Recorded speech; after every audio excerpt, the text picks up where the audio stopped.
And also I want to clarify some things because I've heard her say several times that they sent me contracts and that we turned down the contracts. But now that we're here, we can actually discuss it in its entirety. So basically what happened is I was one of the first females to fight on the Rock Nation card. Uh, And I had I just didn't really have a good experience with fighting the Rock Nation.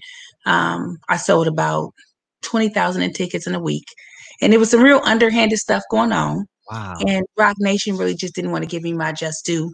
They was kind of like fighting me a little bit to get some of the money that was owed to me. They were just doing some underhanded stuff. So fast forward to a month later, Rock Nation reached out to me and said, "Hey, we want to offer you the pro fight. I mean, the debut fight for Claressa, and we want to offer you $8,000."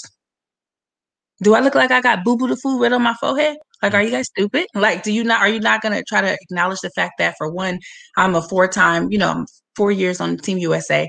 I'm a 4 or 5-time national champion. I'm a silver medalist at the World Championships. Like, you're going to put some respect on my name, period. And on top of that, you just did bad business with me a month prior to this to try to come at me and disrespect me with an $8,000 debut. So it wasn't even about her. For one, I had bad experience with the company prior to that, and then turn around and offer me $8,000. Like, if we're not fighting for it, we've already did this in amateurs. We've already done this for these 2 minutes, 4 round thing. It's time to step it up.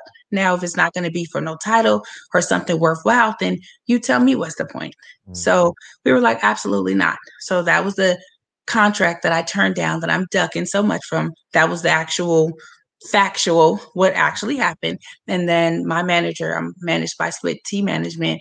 They called, well, I didn't even get a call from this, but I had to call him because I was getting some conversation saying like, "Oh, you're ducking me. I sent the contract." So I reached out to my manager like, "Yo, what's going on? Are these girls offering me some fights and you're not telling me?" Because I'd be damned if I'm online, yapping away and they're offering me fights and you're not, telling me. And he was like, "Raquel, first off, boxing is a business. This is about money more than anything. So if they offer something that was tangible or anything that was worthwhile, I would have told you." He said that Claressa had a fight coming up.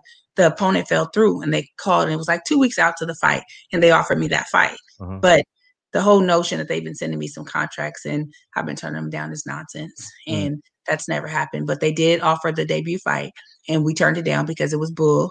And I didn't want to fight under Rock Nation anymore. And then the second time, an opponent fell out when they called me on a 2-week notice and asked me if I wanted to fight. That's stupid. Let's get it on. Give me a regular camp. You get a regular camp. Let's do it. Like, I know I'm one of the best out there. The world just don't know it yet. As soon as they get a hold of it, and they see me, they gonna know. And I'm not just talking it, I'm living it every single day. So when it's time for me to put it on the line, I'm putting it on the line.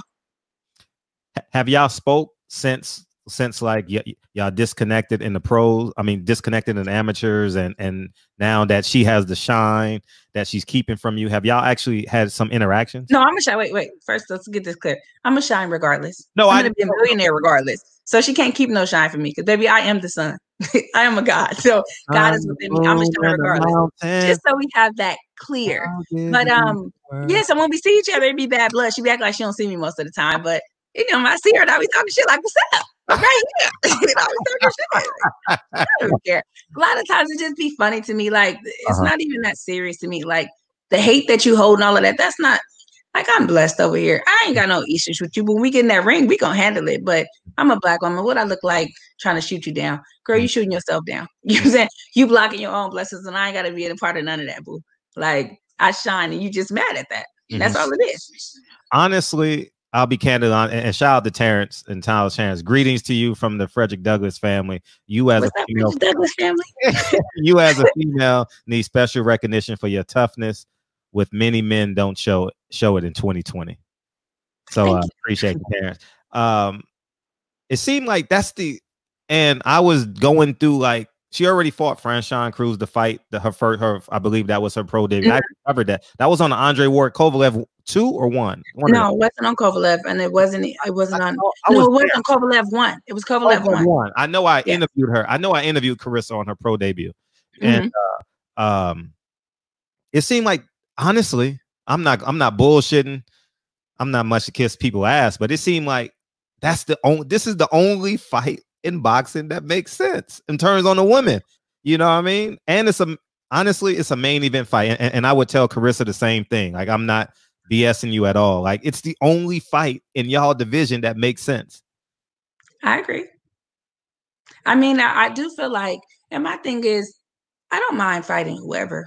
You Mhm. know, I wish that Lou DiBella really moved and really pushed the fighters down. Of course, there's some things that's out of people's control, but it ain't that hard to make these fights happen. You Mm. got a network, put us on this network, and the thing about it, what people don't understand the business aspect of it, when you have TV, you have the money, Mm. you have the power. And so a lot of times, people will think that you can really make some stuff happen, but when you get fighters and they're undefeated or they're good and they have titles, no one can fight on the club level show. So it's up to Lou DiBella to really Mm. get us that TV action to where we can fight each other and it makes sense and everybody make money. Mm. So, what I'm saying? That's a big issue why we're not able to really make these fights happen. A lot of girls, I think, want to fight each other because I think that that's going to take women boxing to the next level. When the promotion is equaled up to the fights that are happening, people want to see it and they're Mm. going to be impressed with the fights.